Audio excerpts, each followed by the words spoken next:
Welcome back to another biking video on doing stuff and filming it.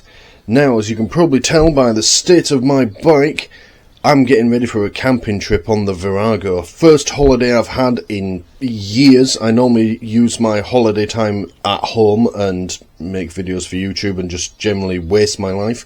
But I booked it, I'm packing, and I'm just going to do it, and it's going to be a great time. By the time this video goes out, I'll have already been on the holiday, but I'm going to try and film some content while I'm there. But for now, we need to get everything ready, starting with some USB power for this thing, because I need, one, Sat-Nav, because I'm going quite a long way, two, to keep all my other electronic devices charged, cameras, mobile phones, all that sort of thing.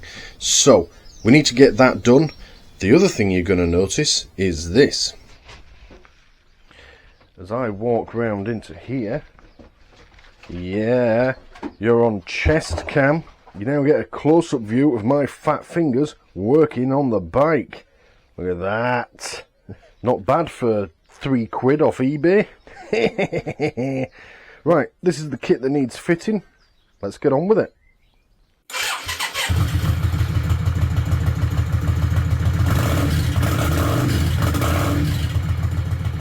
Right, let's make a start. I'm going to do as much of this on the chest cam as I can. Hopefully it works. Right, let's move all this shit out of the way first.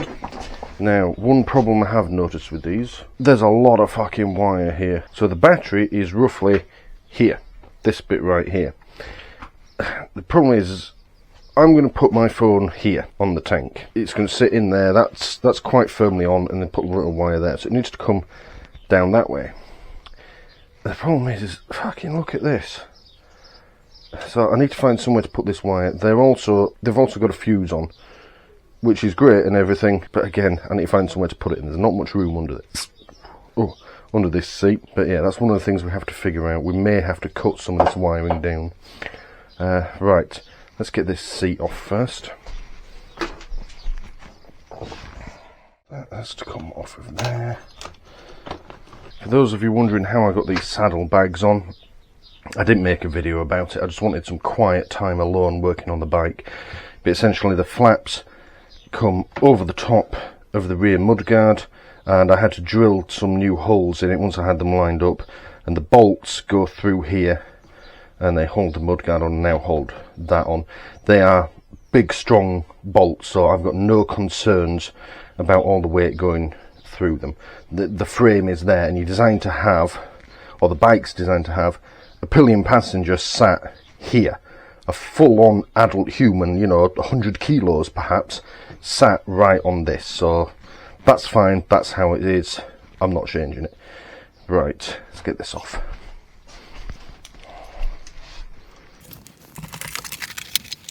£10mm, if I remember. Yes, there we go.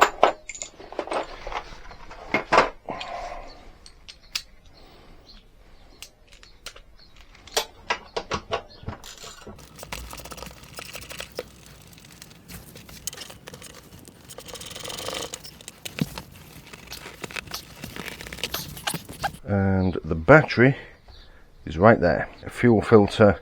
These are the pipes going into it. This is the main fuel tank right here. Now, a lot of people, including myself, think that this is the fuel tank. It's not. I think it's described in the handbook as like a cover, something. It does hold fuel, but its main purpose is it funnels the fuel down through these pipes and into there, the main tank. But no, its main purpose is to feed the fuel down here into the main tank there.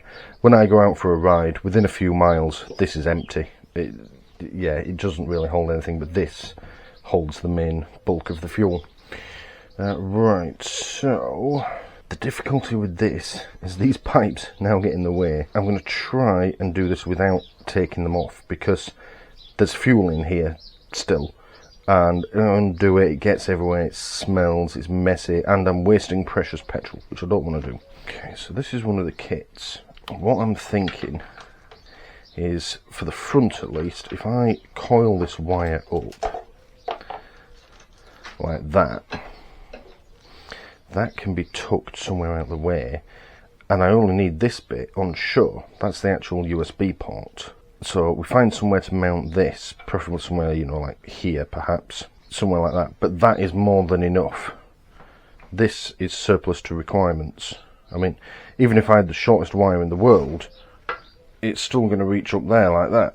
So yeah, that should be enough. And this is waterproof as well. So, right, cable tie then. Yes, I am doing that cable tie-up with just my fingers, ladies. There we go. Right. Now, the plan for the rear one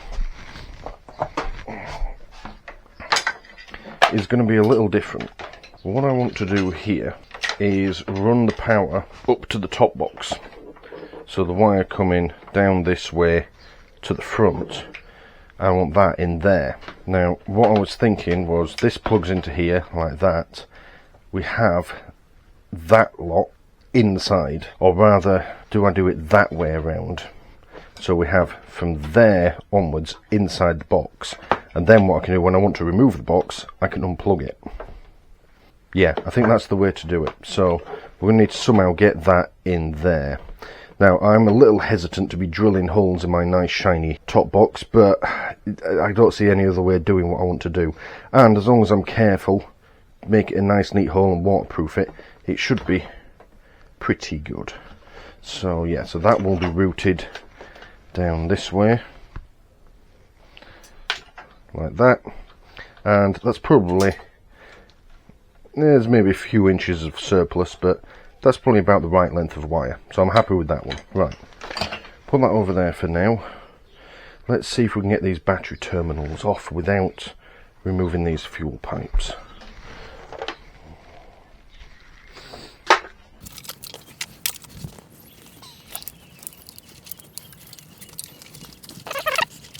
I just thought of another reason I want to be keeping the fuel pipes on. If there's even the smallest spark with fuel vapour around this area, I am fucked.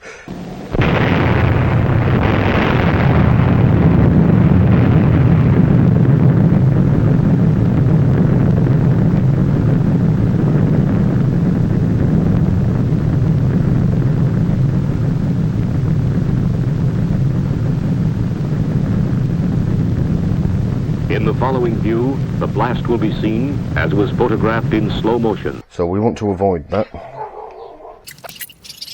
What a stupid place to put a battery. Oh, muffin. That's great, dog. That's great. Come on, sit down. You're getting yourself too hot in this weather. Other development, I've got myself a set of GIS screwdrivers. They look, as far as I can tell, exactly like Phillips head screwdrivers, but apparently there is a difference, and if you don't use the right ones, you can very easily just be rounding off screws left, right and centre. So yeah, I've got myself a set of these. Interestingly, the screw on this battery looks to already be somewhat rounded off, either because it's had the wrong screwdriver on it or because it's such a ball ache to get to. I mean, look, this is my smallest screwdriver and it doesn't fucking fit.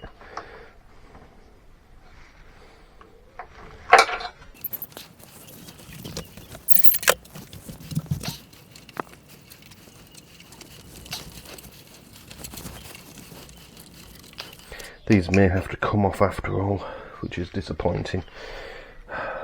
Or at least one of them. Yeah, that one I can more or less move out of the way. Okay, let's undo that one.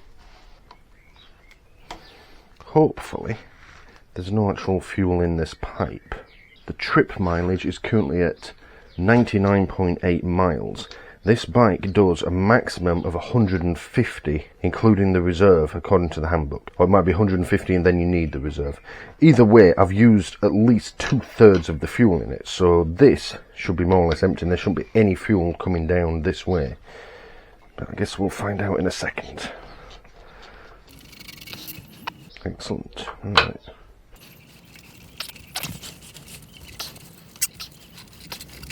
There we go. Right, it's wedged. Oh, that's not even tight. The hell?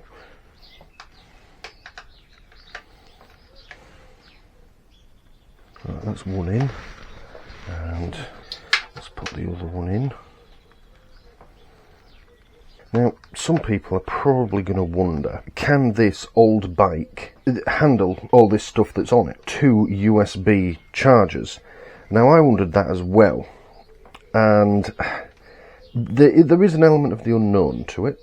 I have no way of knowing until we try it, but I expect probably so. Now, yes, when this bike was being designed and then built, there was no such thing as Sat-Navs or smartphones.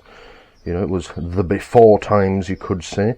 But the thing that you have to remember is the electrical system's already doing a lot more work than powering 2 USB devices. USB is remarkably low voltage for the amount of stuff that you can do with it. I mean, for one, it's creating spark. You know, it's got 2 cylinders, so there's 2 spark plugs going off, you know, a few thousand times a minute, and they have a lot of voltage going through them, as in like a shit ton. You do not want to get shocked by one of them.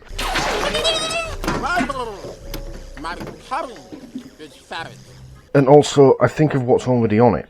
It can power a headlight. Now, anyone who's ever left their lights on in a car knows just how quickly headlights can flatten the battery, or left them on your bike. It's very quick, and again, way more power than a USB port. Also, this particular bike, this wire here, is the heated grips, and I've ridden it around for hours before with the heated grips on quite a high setting because it was winter, and it's perfectly fine. There was no sign at all that it wasn't keeping up. So I'm pretty confident based on the available evidence. If I'm wrong, well, I'll just have to unplug something, won't I? I'll run Sat-Nav or battery chargers, you know, or if I'm going locally, I'll have stuff in the back charging and I won't bother using the Sat-Nav. Or, well, I say it's Sat-Nav, it's going to be my phone. The phone has its own battery, I can charge it later. You know, I'll just deal with it.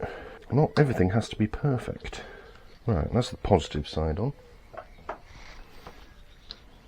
Now, what in the French toast has happened in here? I don't know if you can see this. I'll get a light.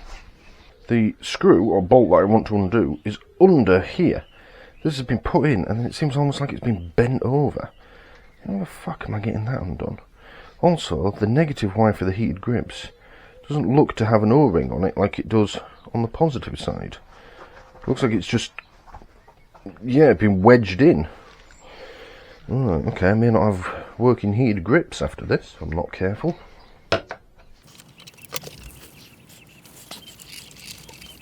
I'm just going to have to bend that back up and hope I don't snap it off. Which fucking idiot did that? Yeah, look, there's no O-ring on that, it's just cinched in. Whatever.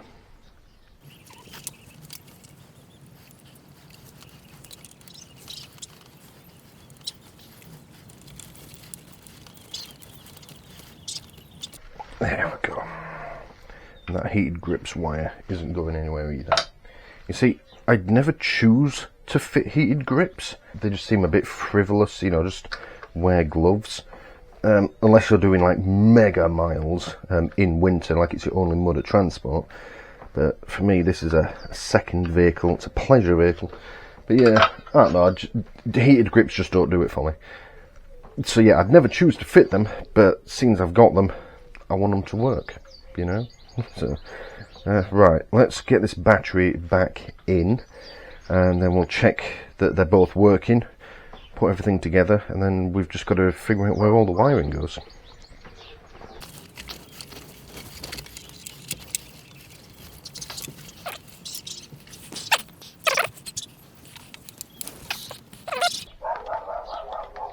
Sounds like Bella's winding up the neighbours. Got my power pack. If we plug it in, look at that, that's charging. Bosh. Let's do the other one. Yep, look at that, charging as well. Excellent. Okay, I'd say that's the hard part over. I am going to get a drink because it's about 30 degrees and find out what Bella's barking at. I think she's trying to wind up the neighbours. I'm back in a minute. Right, filming tends to go better when I press record. So, front one, I'm just going to put the wiring under there, which is where all the heated grips wiring. Oh, you decided to come and see us, have you, Bella? My neighbour, it sounds like, is trying to train his own dog, because I can hear him giving commands and praise and such like, as you do when you're training a dog to do something. Bella has taken it upon herself to disrupt that training by barking her fucking head off. Because Belland. But here's the plan. So that can be tucked away in there. Now, I was a little concerned about this getting hot as I'm riding, but there is this fuel hose right here. So I figure if Yamaha put that there, it can't be getting that hot here. And there's plenty of wiring in this area, so yeah, I'm not too concerned about that. And here's the plan. I need somewhere to position this, and I'm thinking there. What I'm going to do is put the seat back on first, because if the seat comes on down over this bit, that's not going to work. But that is at least roughly where I want it to go, right there. This one can come out from under this fuel hose and go up this limb of the chassis, or the frame. I don't think I'm ever going to get used to using the correct terminology for bike parts. I'm always going to keep reverting back to the car ones. You know, this is a frame, not a chassis, although I don't see what fucking difference it makes. People still know what I mean, and it's not like people on the internet get all worked up over something small and stupid. What? Gosh, it's not like the internet to go crazy about something small and stupid. I think we'll go up like that, and then yeah, we'll just have it like attached here, because the seat sits over this, so it'll hide most of it. I think the only bit you're going to have showing is the wiring out the back of there, which won't be too bad, because again the seat will hide most of it. Right, good.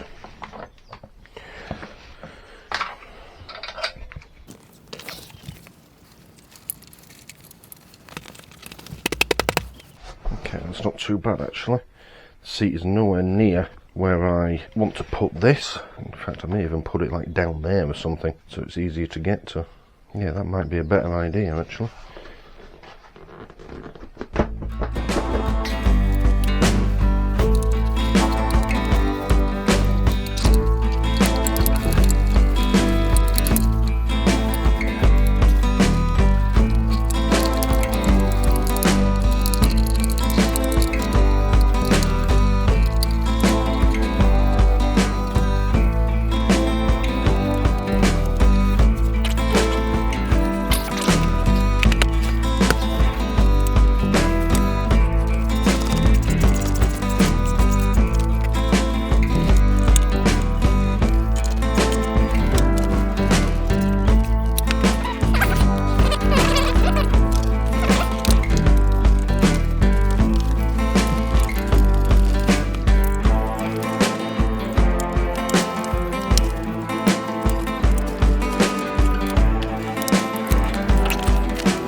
Right, I think what we'll do is a lot of this wiring can be hidden right there, like that. Yeah, that will just stick out like that.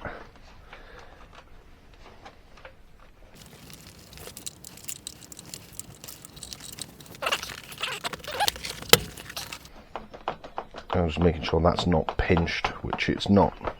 Yeah, so the most you're going to be able to see is that much. Yeah, something like that. And we'll put the hole there, and most of this will be inside, so you'll only be able to see the little connector there. Not bad. Right. Alrighty then. A couple of days have gone by.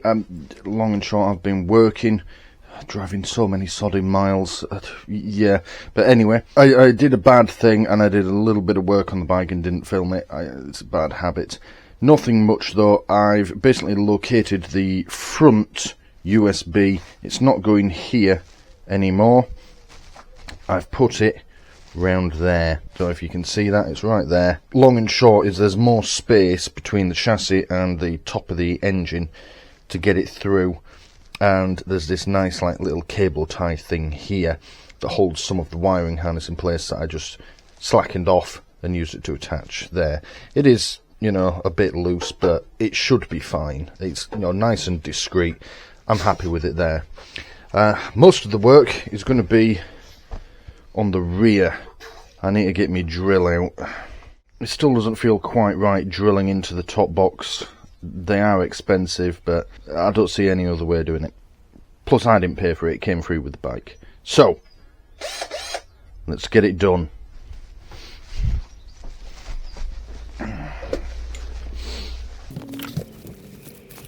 I should probably, however, take my helmet out first. I remember we did talk about helmets and how they can be damaged when I did my CBT. We didn't cover drilling, but I can't imagine it's good for them. So let me film this on my phone. So here's the plan. I'm going to drill in the back, and in theory it will come out about there, like that. Right in the middle. I did think about going off to one side, but then it's going to expose more wiring. So yeah, right there should be perfect. Alright, let's get it done. And I'm going from the outside in, because I'm thinking any burrs, any rough edges will then be on the inside rather than the outside. So it may not look that neat in the box, but on the outside it should look reasonably tidy. That's as central as I'm going to get it.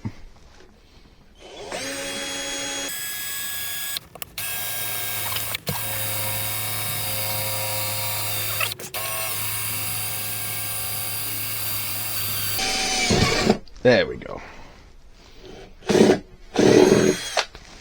Doesn't quite fit. I'm trying to push that through. I was hoping I'd be able to just shove it, but no, I'm going to have to widen this hole. Giggity. Giggity, giggity, giggity.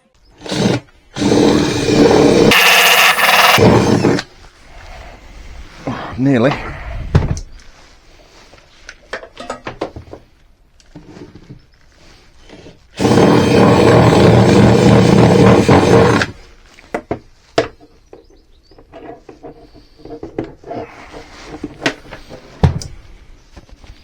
There we go. Perfect. Slots together like that. Lovely. Right. Put the seat back on.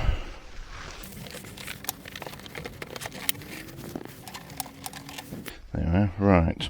And the plan to keep this steady is just a little bit of sealant, which will make it waterproof, and once it's dried in like 24 hours, it's actually pretty fucking strong. Should hold it nicely in place. So, yeah, I'll go and get that. There we go, bit of sealant.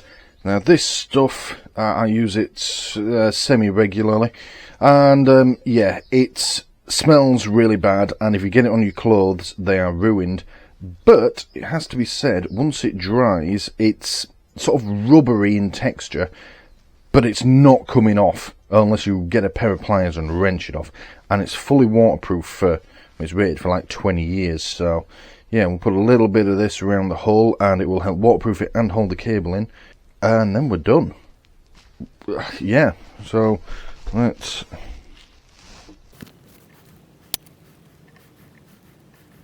there we go. And what you do is immediately relieve the pressure, and then put a screw in the end. That way, it doesn't leak out. It also doesn't dry out either. And this, what you do is you wet your finger, basically just spit on it a lot, and then you can use it to smooth it out, and it doesn't stick to your finger then either. So, I just want to gently spread it out like that. Right, and I'm going to apply a little bit to the inside as well, just to make sure it's a good seal. That'll be it.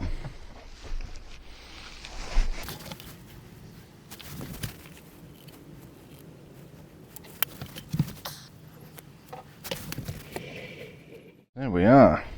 Now, like I say, this takes about 24 hours to dry. I don't normally use it on motorbikes or vehicles of any kind. I normally use it on stationary objects like houses. So I'm going to leave this here. It does unfortunately mean I can't ride the bike for the next 24 hours, but never mind. But yeah, once that's done, happy days. It looks a bit rough at the moment, but I'll see what it looks like tomorrow. We can always, you know, trim it down. I mean, if I wanted, I could always just pull the silicon out again. It can be done. It's quite strong stuff, but it can be done. But yeah, I think that's going to look just fine. And yeah, it's going to be a nice, neat job once it's finished. Yeah, alright, check back tomorrow. There we are, it's done. I had to put a bit more on because the little bit that I put on to begin with just sort of came off. I sort of wiggled it a bit and it came out. It's a bit loose underneath still, but it should do the trick. I'm looking through the lens of the camera now and it looks really untidy. I think that's just the way the light's catching it and the camera's picking it up. In person it looks quite smooth. I'll quickly show you the inside. Inside not as pretty, but again, I'm not really going to look at it inside too much. Yeah, it's not perfect, you can see, but it should stay sealed well enough. And if I ever carry anything in here that's sensitive to a little bit of water, I'll just put it in a plastic bag. Job done. Right, I need to get this thing packed, so we'll call that it. Thank you for watching. See you next time. Thank you for watching this video on doing stuff and filming it. Please don't forget to press the big button here in the middle to subscribe if you haven't already done so. If you liked what you just saw, please click the like button below and leave a comment letting me know what you liked about it. And as always, thank you for watching.